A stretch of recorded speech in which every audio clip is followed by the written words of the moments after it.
यह डिक्टेशन आपको achievers classes की तरफ से दी जा रही है। आपकी डिक्टेशन अगले 3 सेकंड में शुरू होगी। 3, 2, 1 स्टार्ट। महोदय, यहाँ यह उल्लेखनीय है कि शीत युद्ध की समाप्ति व समाधान एशिया की घटनाओं तथा अफगानिस्तान से सोवियत सेना की वापसी से ही हुआ है।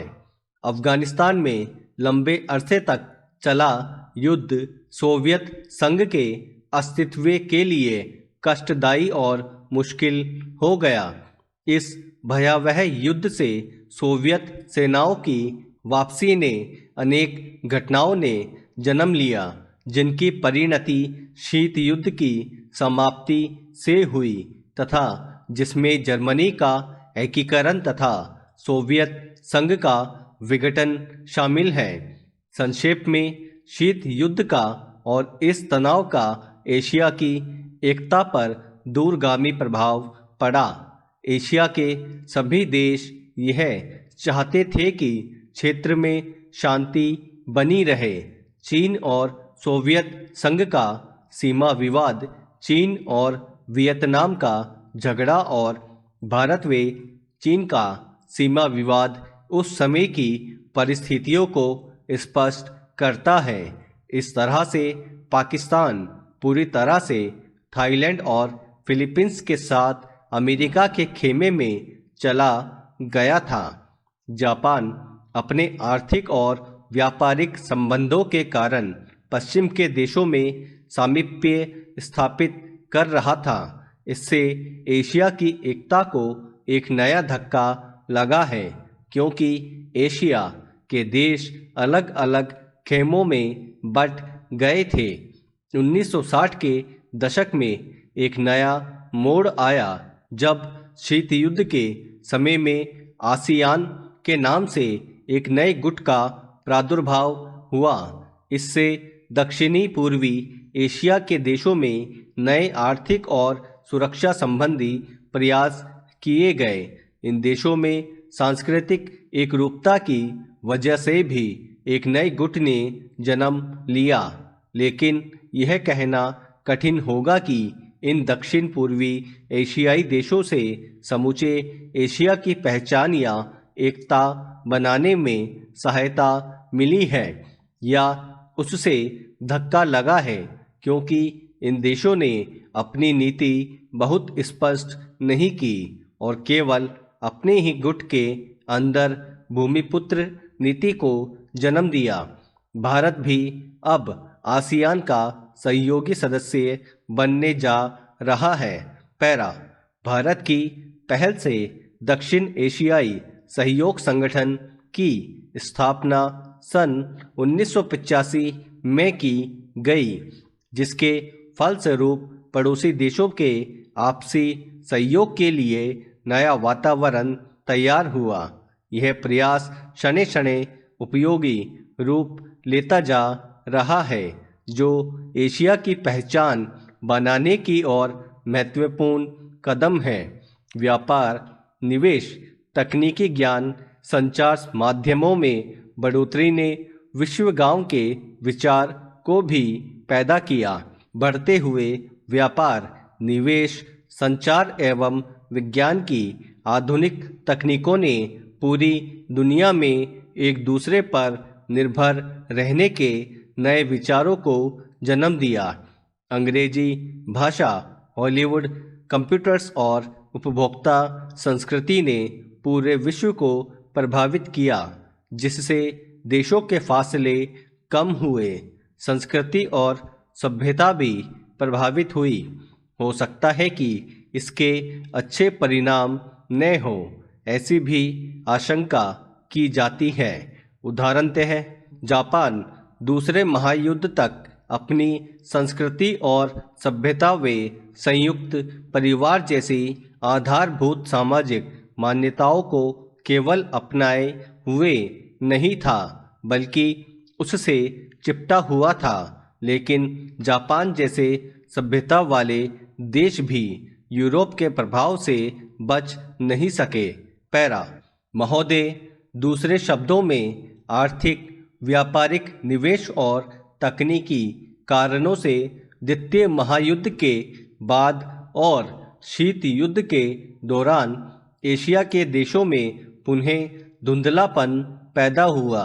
लेकिन यह बात सही नहीं है कि एशिया की संस्कृति और सभ्यता को पश्चिम के प्रभाव और आधुनिकतम तरीकों से नष्ट कर दिया।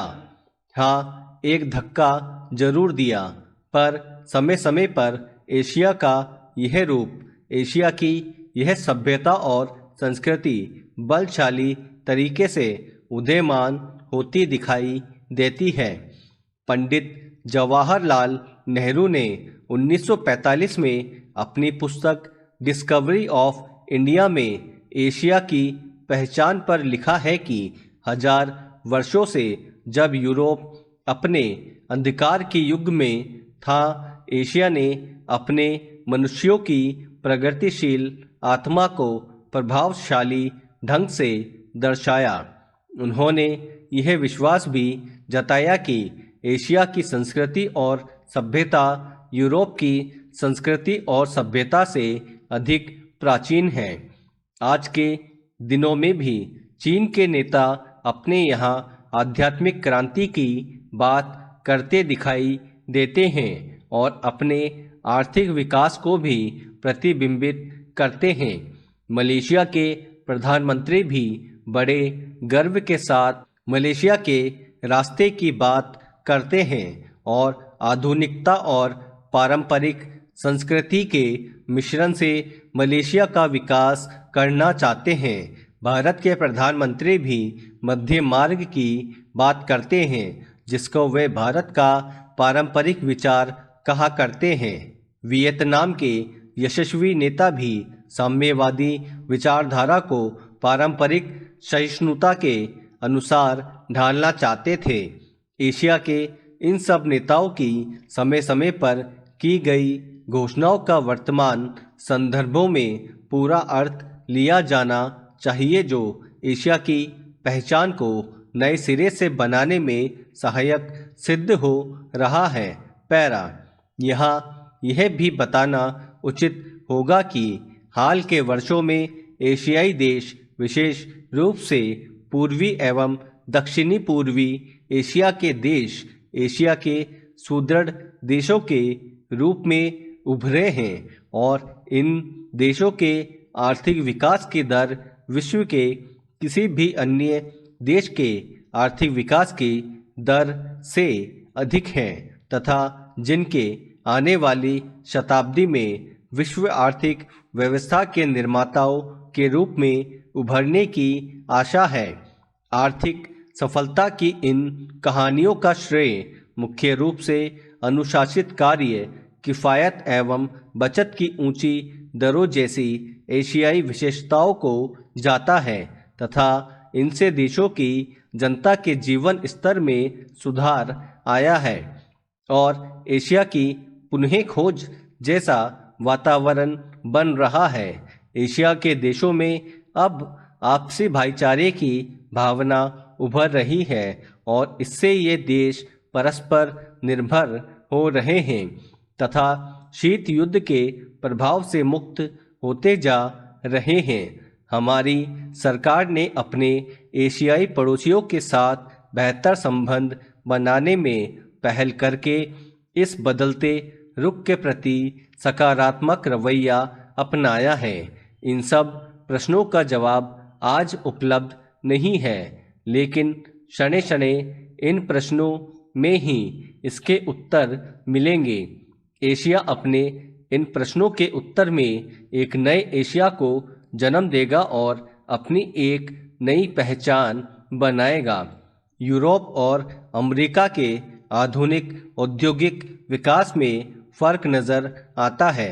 स्टॉप। दोस्तों, अगर आप चैनल पर नए हैं तो चैनल को सब्सक्राइब करना ना भूलें और बेल आइकन पर क्लिक करें।